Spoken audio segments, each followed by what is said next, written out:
Hello everyone, welcome to Tathastu and welcome to our daily current affairs MCQs, and this is being presented by me. My name is Khushboo. Let's get started with today's class. Here the very first question is related to landless scheme. So consider the following statements with respect to land to landless scheme. So you must have heard about this thing, but because this has been very much hyped up because of many reasons. Well, the very first question is the scheme offering land to landless individuals is exclusively accessible to residents of Jammu and Kashmir. Second is this initiative operates as a subsidiary component of the Pradhan Mantri Awas Yojana, that is Gramin, that is of the Gramin. The third statement is the execution of the Pradhan Mantri Awas Yojana Gramin falls under the jurisdiction of the Ministry of Rural Development. You have to find out that how many of statements are correct over here. The answer is option B. Okay, so only two. The third statement is incorrect. Here, why it was in use? Land scheme is reserved only for domiciles. Jammu and Kashmir administration has actually said this thing because many people were actually raising question. It is the scheme is land to landless scheme. So here what is happening? The land is actually being granted to those people who are not having any kind of land. So the people were really very angry over there, and especially the political parties, that what are you doing now? You are going to grant lands to the landless people of all over India. So they thought that it is of the all over India, but here they are clarifying that it is only for the domiciles.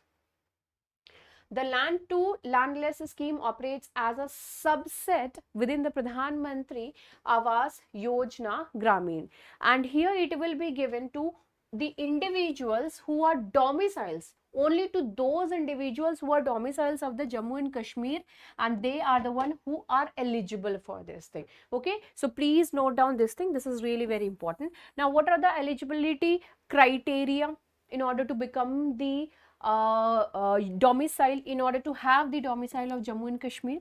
So it is that with a separate family and without existing land in their name or their family members' names, nor having any entitlement to inherit additional land. So the people who are not having any kind of land, they are not going to inherit any kind of land from anyone. Their family is also not having any land. So the family, basically the whole family is not having any kind of land. So those people will be considered as the one who are landless, and they are not going to have any land in the near future, or in the near future in the sense inheritance, through inheritance.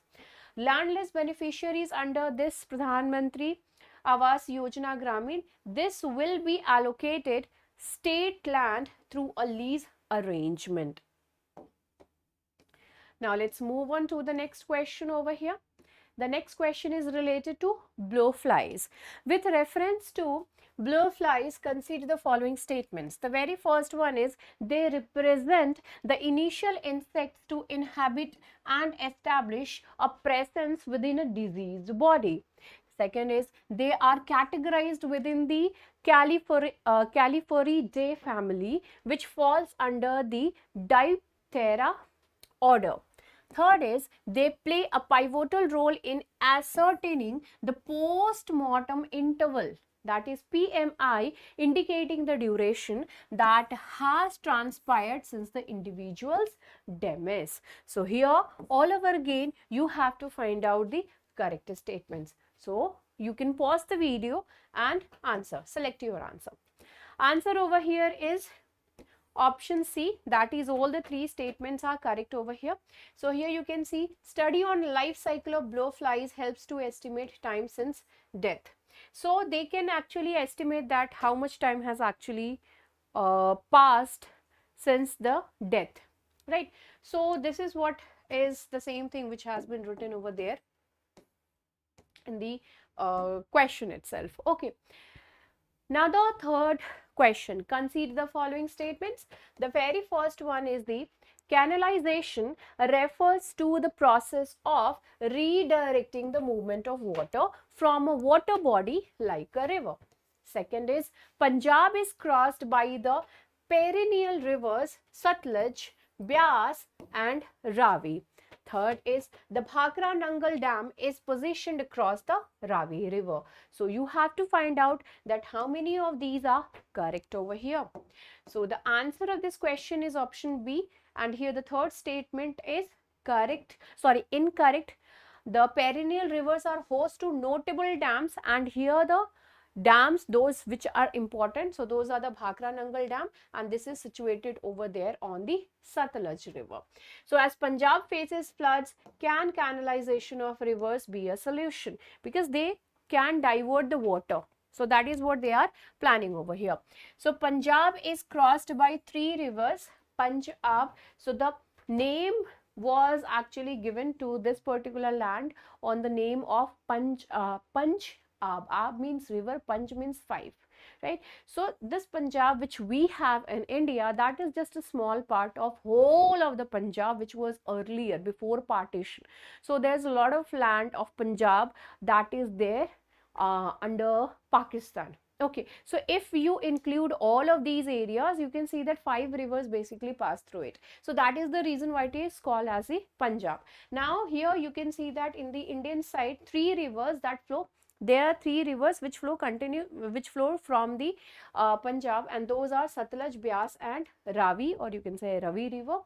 Additionally, the region is touched by 2 smaller streams, the eastern Chitti and the western Holy Beans also. Right. Now, when it comes to the canalization, in the statement itself, we have seen that the canalization is actually controlling and redirecting of the water movement from water sources like that of the rivers. So it is like diverting water, and that can actually be used for various purposes, because ultimately all these flood water, what happened to it, it will evaporate, and apart from that it will destroy a lot many areas also. Rather than happening that, this can be actually used, this particular system can be used over here.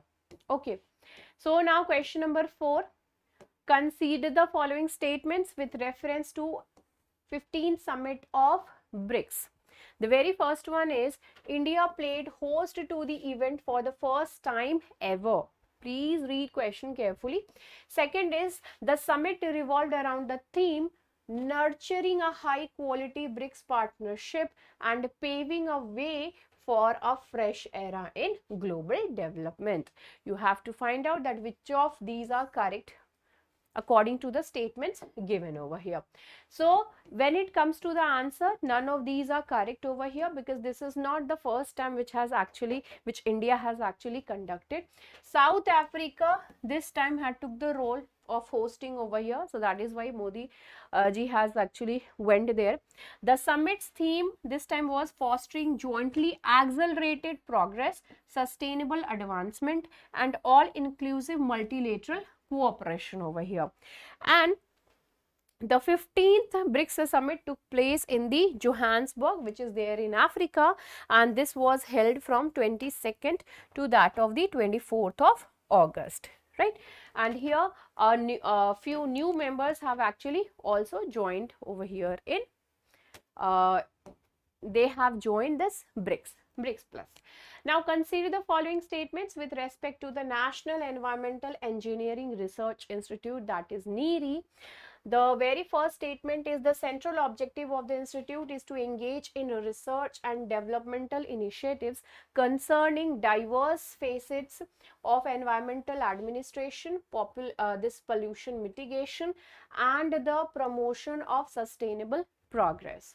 Second is NEERI operates within the jurisdiction of the central government's Ministry of Jal Shakti, National Environmental Engineering Research Institute. Okay, this is saying that this falls under the Ministry of Jal Shakti. Okay, third is its main office is situated in the city of New Delhi.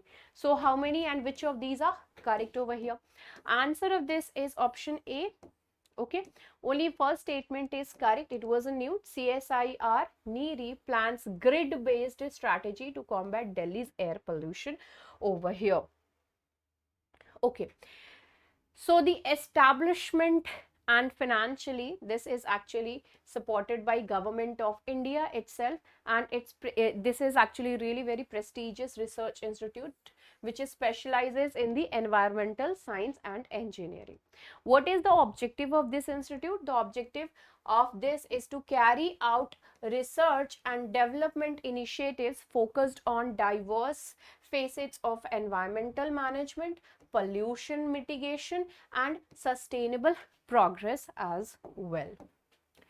Okay, now here you can see the second and third statements are incorrect. Now when it comes to the ministry, so from the name itself you can understand that in which ministry it comes under. Okay, so it operates under the jurisdiction of the Ministry of Science and Technology. It is talking about the research in technology, so obviously it was founded in 1958 in Nagpur.